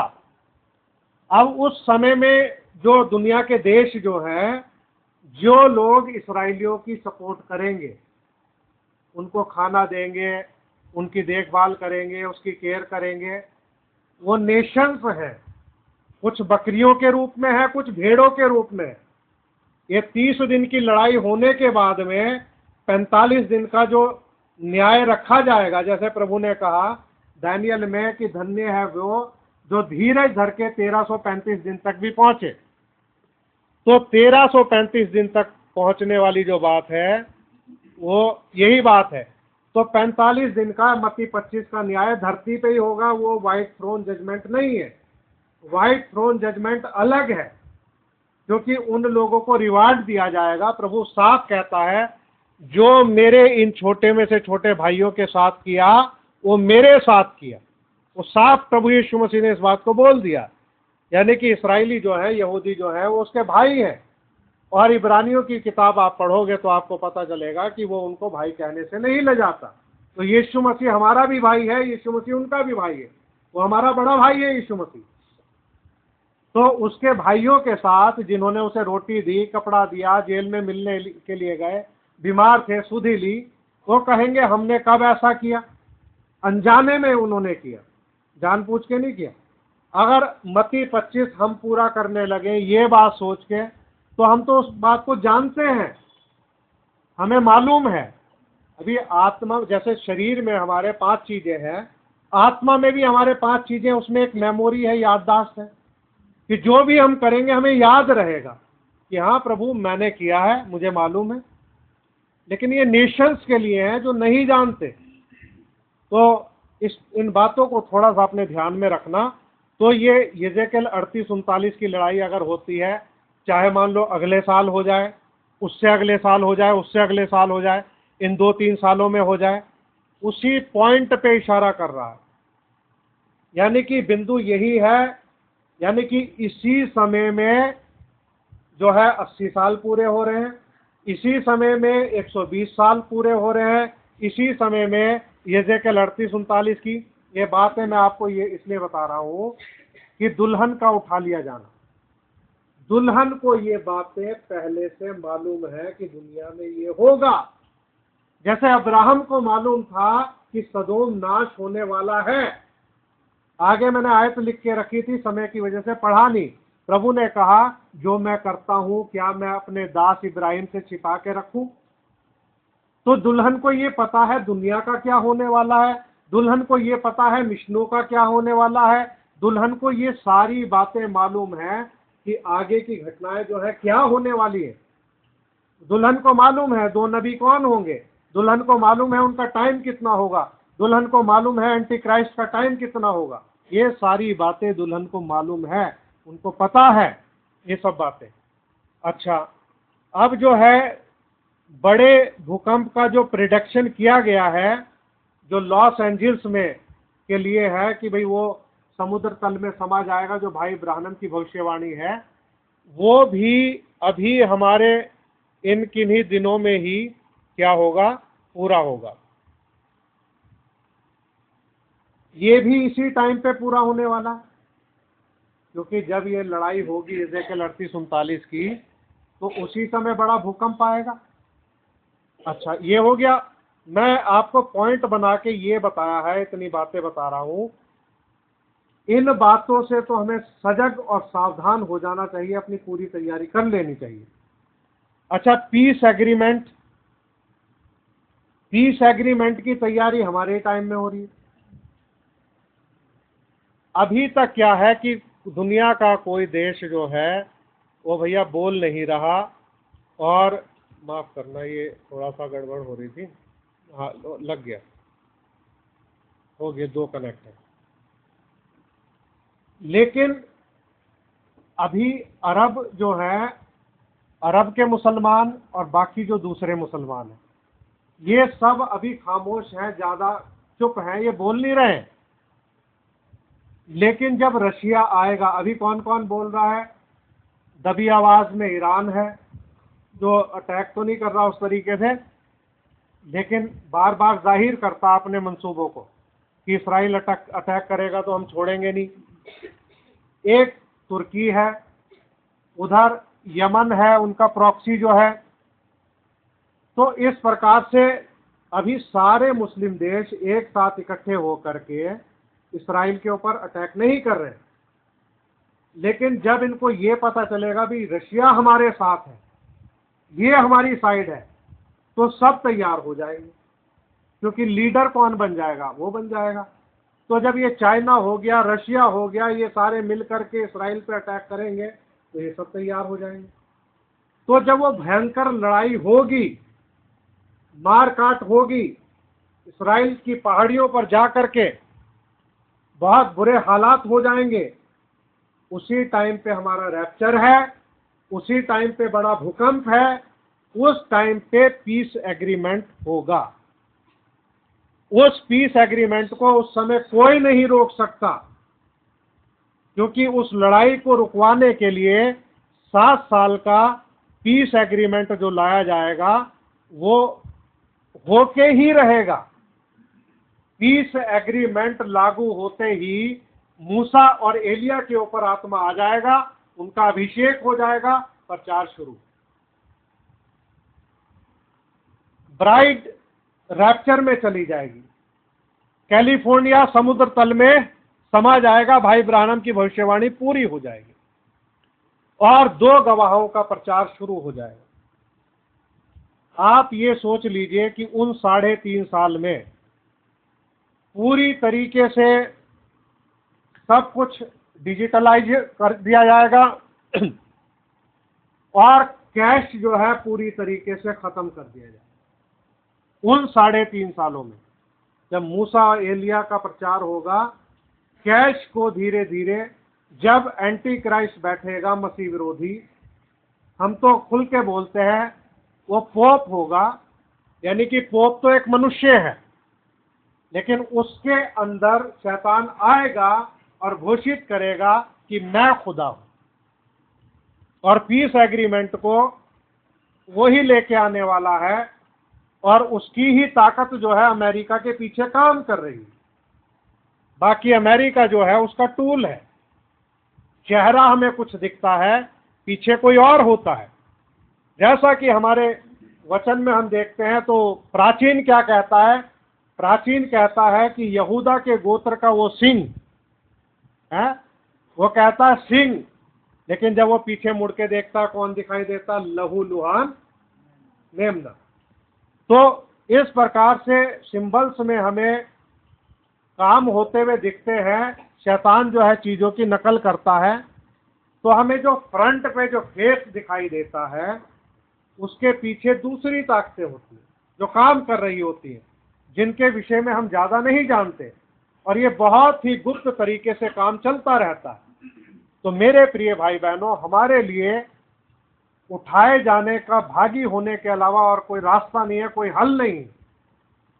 कि प्रभु हम पर ऐसा अनुग्रह करे, ऐसी दया करे कि हम उठाए जाने वाला विश्वास हासिल करें और उसके भागी हो और प्रभु के साथ में हम रहें। तो ये जो है पीस एग्रीमेंट जो है वो भी इसी पॉइंट पे, मैं आपको एक बिंदु समझा करके एक एरो बना रहा हूं, सारी बातें इसी पॉइंट पे आके रुक जाती हैं, हमारे समय पे आके रुक जाती हैं। नूह और सदोम अमोरा जैसी स्थिति हमारे समय में पूरी रीति से पाई जाती है। आज आपको मालूम होगा 7 तारीख है, आज ब्लड मून है। बाइबल में क्या लिखा है कि चांद लहू सा हो जाएगा और सूर्य कंबल की तरह काला हो जाएगा। और आज जो है इस्राएलियों का त्यौहार भी है। मैं सोचता हूं शायद तुरहियों वाला उनका त्यौहार है, और 21 तारीख को उनका प्रायश्चित वाला वो है त्यौहार। उस दिन जो है सूर्य ग्रहण होगा, यानी कि इनके त्योहारों पर जो है, इस्राएल के त्योहारों पर जो है ये सब चीजें हो रही हैं। आप देखिए ये हमारे समय में हो रहा है और ये एक बड़े बदलाव को लेकर के आएगा। तो चांद जो है दुल्हन को दर्शाता है, कलीसिया को दर्शाता है। अगर ब्लड मून है आज, तो इसका असर जो है कलीसिया के ऊपर पड़ेगा, इसका असर कलीसिया के ऊपर पड़ेगा। और अगर सूर्य ग्रहण होगा तो उसका असर जो है पूरी दुनिया के ऊपर पड़ेगा और प्रभावित होगा। तो चांद की आकर्षण शक्ति के बारे में आपको मालूम होगा कि इसकी आकर्षण शक्ति की वजह से बड़े बड़े ज्वार भाटा भी आते हैं, और यहाँ तक कि बहुत से लोग जो रात में सोते हैं, चांदनी रात होती है, तो चांद की तरफ जब उनका फेस होता है तो बहुत से लोग पैरालाइज तक हो जाते हैं, अधरंग का शिकार हो जाते हैं। यानी कि चांद में इतनी आकर्षण शक्ति होती है। तो कहने का मतलब ये है कि ये जो है ब्लड मून हो गया और सूर्य का काला होना, ये अगली बार होगा 21 तारीख को। अब जो ग्रेटर इसराइल जो है, ये इसी समय डिमांड है इसकी इसराइल में कि भाई हमें जो नाप के खुदाबंद ने जमीन दी थी उस सारी जमीन को हम हासिल करेंगे। अब सारे मुस्लिम देश जो है वो डरे हुए हैं इस बात से कि इसराइल ने ये जो कदम बढ़ाया है कि किसी तरीके से ये कदम बढ़ाने से उसको रोका जा सके, कुछ तो ऐसा किया जा सके। तो आगे क्या होगा उसको हम जानते नहीं हैं, लेकिन जो घटनाएं हैं वो ये बता रही हैं कि हम किसी खास समय का इंतजार ना करें, बल्कि हम अपनी तैयारी करें, हम अपनी तैयारी में जुटे। अच्छा, फिर एक पॉइंट मैं आपको और बता देता हूं, जो टेम्पल, थर्ड टेम्पल बनाने की भी मांग इसी टाइम में उठ रही है। अब इस्राएली लोग ये चाहते हैं कि उनके पास थर्ड टेम्पल हो, और मुसलमान इस बात को मान चुके हैं कि उनका जो वो डोम ऑफ रॉक जो है उसके अंदर जो है हलचल महसूस हो रही है, यानी कि अंडरग्राउंड इसराइल जो है कुछ कर रहा है। तो वहाँ के कुछ वीडियो वगैरह शायद बाहर निकले होंगे जिसके आधार पे लोग बात करते हैं। तो कभी भी वो उसको उड़ा सकता है, गिरा सकता है, भूकंप से गिर सकता है, क्योंकि अब इसराइल जो है उसकी जो फौज है वो धीरे धीरे जगहों पर कब्जा लेती जा रही है, और मिडिल ईस्ट के हालात जो हैं वो क्या है, बहुत ज़्यादा खराब है। और एक बहुत खास आयत थी जो मैं मिस कर गया हूँ, मैं नहीं पढ़ी, उसको भी मैं चाहता हूँ हम पढ़ेंगे। जरा रोमियो 11 अध्याय निकाले 25 से 28। ये आयत तो मैंने पढ़नी थी और प्रचार के हिस्से में शामिल थी, और प्रभु अनुग्रह करे इसको मैं पढ़ देता हूँ। रोमियो 11 अध्याय और उसकी मैंने पढ़नी है 25 से लेकर 28 तक। हे भाइयों, कहीं ऐसा ना हो कि तुम अपने आप को बुद्धिमान समझ लो, इसलिए मैं नहीं चाहता कि तुम इस भेद से अनजान रहो कि जब तक अन्य जातियां पूरी रीति से प्रवेश ना कर ले तब तक इसराइल का एक भाग ऐसा ही कठोर रहेगा, और इस रीति से सारा इसराइल उद्धार पाएगा। जैसा लिखा है, छुड़ाने वाला सिय्योन से आएगा और अभक्ति को याकूब से दूर करेगा, और उनके साथ मेरी यही वाचा होगी, जबकि मैं उनके पापों को दूर कर दूंगा। सुसमाचार के भाव से तो तुम्हारे लिए वे परमेश्वर के बैरी हैं, परंतु चुन लिए जाने के भाव से बाप दादों के कारण प्यारे हैं। तो यहाँ पर मैं आपके सामने ये बात रखना चाहता था कि पौलुस कहता तुम इस बात से अनजान ना रहना, ऐसा ना हो अपने आप को बुद्धिमान समझ लो। वो इसको एक भेद की बात बता रहा है, और ये भेद जो है पौलुस के ऊपर प्रकट हुआ कि अन्य जातियों को किस प्रकार से प्रभु उद्धार में शामिल करेगा। और इफिसियों की पत्री में इस भेद के बारे में पौलुस ने लिखा है, और उसमें बताया है कि किस तरीके से वो कहता है कि बीते हुए समय में ये भेद उस प्रकार से लोगों को नहीं बताया गया जैसे हमारे युग में प्रेरितों पर और भविष्यद्वक्ताओं पर प्रकट किया गया है प्रभु ने, कि अन्य जातियों को कैसे शामिल किया जाएगा और वो मिरास का भागी बनेंगे। तो पौलुस को ये सारी बातें प्रभु ने अपने प्रकाशन से खोल के बता दी, और पौलुस इस बात को जानता है कि जब तक अन्य जाति पूरी रीति से प्रवेश ना कर ले तो इसराइल का एक भाग ऐसे ही कठोर रहेगा, यानी कि जब तक उठा लिया जाना नहीं होता तब तक इसराइल की कठोरता दूर नहीं होगी। वो कभी भी यीशु मसीह पे विश्वास नहीं करेंगे, लेकिन मूसा और एलिया की सेवकाई के द्वारा एक छोटा सा झुंड जो है 1,44,000 लोग जो है वो विश्वास करेंगे, पवित्र आत्मा का बपतिस्मा पाएंगे। ये प्रभु के सेवक हैं, सर्वेंट्स हैं ये। और ये जो है प्रभु जो है अभक्ति को याकूब से दूर करेगा। तो वो कहता कि जब तक अन्य जाति पूरी रीति से प्रवेश ना कर ले, तो मेरे प्रिय भाई बहनों, प्रभु तो आने के लिए तैयार है, लेकिन हमारी तैयारी नहीं। तो हमें जो है जाने के लिए तैयार होना है, अपने आप को तैयार करना है, प्रभु से प्रार्थना करनी है कि हम पवित्र आत्मा से परिपूर्ण हो जाएं। देखो, मैं कहता हूं जैसे एक वो होता ना मैग्नीफाइंग ग्लास, जो लेंस होता है, वो छोटी चीजों को बड़ा करके दिखाता है। इसी प्रकार से हम लोग जो हैं अपनी जिंदगी के अंदर से ये वचन रूपी लेंस को लेकर के, भाई इस लेंस से देख देख करके, ताकि हमें बड़ी चीजें दिखाई दे, एक एक चीज को हमने बाहर निकालना, एक एक चीज को बाहर निकालना, एक एक चीज को बाहर निकालना। अब मैं फिर से उस बात को दोहरा देना चाहता हूं, पर्सनली तो मैं किसी को नहीं कहूंगा, कि अगर आप या मैं इस सोच विचार में अटके हुए हैं कि चलो कोई नहीं, हम कल तौबा कर लेंगे, परसों ठीक हो जाएंगे, तरसों ठीक हो जाएंगे, तो भाई अपने हृदयों को कठोर मत करो, अपने हृदयों को कठोर मत करो। जल्दी से जल्दी अपने जीवन के अंदर से हर एक बुराई को दूर करो, हर एक बुराई को, क्योंकि प्रभु सब कुछ देखता है, सब कुछ सुनता है। अगर आप और मैं ये चाहते हैं कि हम रैप्चर के भागी हो जाना चाहते हैं, तो भाई अपने अपने जीवनों को जांचना शुरू कर दो। अब ये मत सोचना, ऐसे मत चलना कि भैया भाई सोचे कि भैया कलीसिया को कुछ नहीं पता, कलीसिया सोचे भाई को कुछ नहीं पता, बहन सोचे उस बहन को कुछ नहीं पता, वो बहन सोचे उसको कुछ नहीं पता, कि भाई हम एक दूसरे से छिपाते रहे, अपनी कमियों को एक दूसरे से छिपाते रहे और अपने पापों को ढोते रहे, उनको कैरी करते रहे, लेके चलते रहे। यानी कि वचन विरोधी हर एक संबंध को खत्म कर लो, ये वो वक्त है।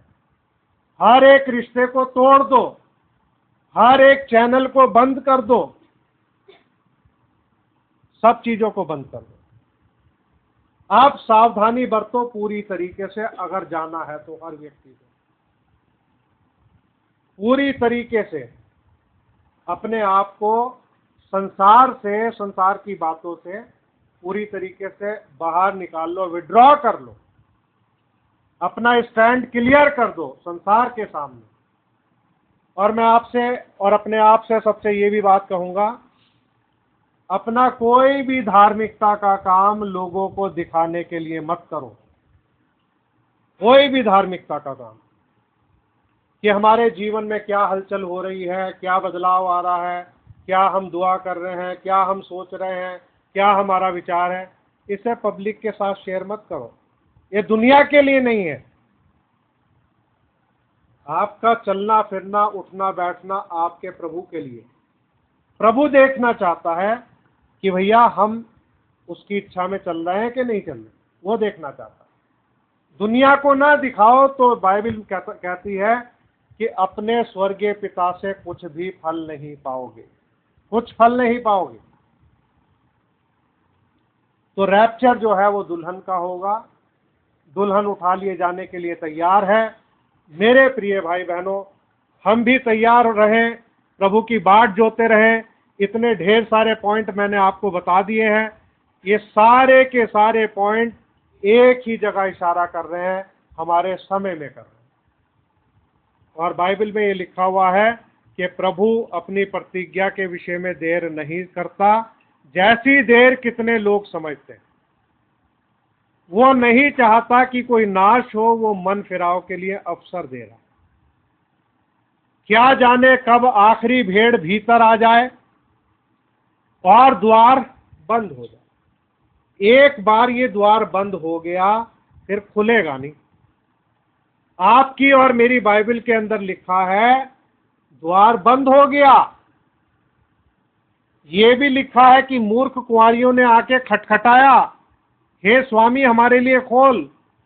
भीतर से आवाज आई, मैं तुम्हें नहीं जानता। बाहर क्या है? रोना और दांतों का पीसना। इस दुनिया में यही है, अंधकार है इस दुनिया में। लिखा अंधकार में डाल दो, यानी कि मनुष्यों की शिक्षाएं, रीति रिवाज, परंपराएं, ये सब अंधकार की चीजें संसार में है, यहीं पे छोड़ दिए जाएंगे लोग। तो बाइबल में लिखा और द्वार बंद हो गया।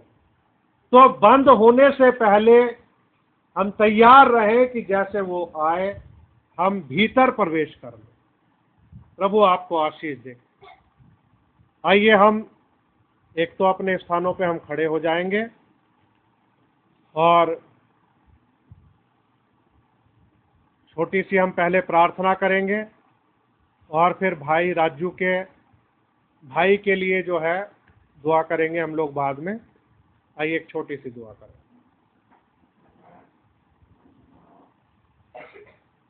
प्यारे अनुग्रहकारी दयालु स्वर्गीय पिता प्रभु यीशु मसीह, आपका हृदय से धन्यवाद देते हैं मेरे प्रभु। आज सुबह के समय में आपने हमारी सहायता की, हम पर अपने अनुग्रह और दया का हाथ रखा, हमारे प्राणों की खुराक अपना पवित्र वचन दिया, और वचन के बहुत से हवालों के द्वारा प्रभु आपने ये अनुग्रह प्रदान किया कि आपकी आवाज़ को इस सुबह हम सुन सकें। इसके लिए हम धन्यवादित और आभारी हैं। हम ये विश्वास करते हैं प्रभु, जो पहले से चुने हुए और ठहराए हुए लोग हैं वो खुदावन आपके वचन के द्वारा भीतर प्रवेश कर लेंगे प्यारे प्रभु यीशु मसीह। और जो लोग प्यारे प्रभु यीशु मसीह आपके चुने हुए नहीं है प्यारे प्रभु, वो इस वचन के लिए, सच्चाई के लिए कोई प्रयास नहीं करेंगे प्यारे प्रभु, और ना ही प्रभु उनका कोई ऐसा प्रयास होगा कि उनको वचन मिले या उनके जीवन में कोई बदलाव हो या वो स्वर्गारोहण के लिए तैयार हो। प्यारे प्रभु, वो मूर्ख कुंवारियों की तरह ही रह जाएंगे जो दूल्हे के इंतजार में तो थी लेकिन उन्होंने तेल नहीं लिया। प्यारे प्रभु, आप हमारी सहायता और मदद करना, हम पर अपने अनुग्रह और दया का हाथ रखना, हमारी सारी कमजोरी और दुर्बलताओं को दूर करना। प्यारे प्रभु, अपने पवित्र लहू से हमें शुद्ध और पवित्र करना, हमारे जीवन का ट्रांसफॉर्मेशन करना प्यारे प्रभु जी, पूरी तरीके से बदलाव लेकर के आना, हमारी सहायता करना प्रभु। आपका अनुग्रह हम चाहते हैं प्यारे प्रभु। आज के दिन आपने हमें इबादत करने का सौभाग्य प्राप्त किया और प्रदान किया प्रभु, इसके लिए हम बहुत बहुत धन्यवाद देते हैं, आपका आभार व्यक्त करते हैं प्रभु। सारे सुनने वालों को आपने आशीषित किया है प्रभु, मैं आपका धन्यवाद देता हूं प्रभु, और विश्वास करता हूं कि आज के संदेश से सबको बल प्राप्त हुआ है प्यारे प्रभु जी, और इनके प्राण प्रभु मजबूत हुए हैं प्यारे प्रभु, हम सबके प्राण मजबूत हुए हैं। हम आपका धन्यवाद देते हैं प्रभु। सारे भाई बहनों को आपके पवित्र हाथों में देते हैं, अपनी दया भरा हाथ रखना। सारा आदर महिमा आपको मिले, इस विनती को प्रभु यीशु मसीह के नाम में मांगते हैं, आमीन। भाई जो राजू हैं उनके ब्रदर के लिए दुआ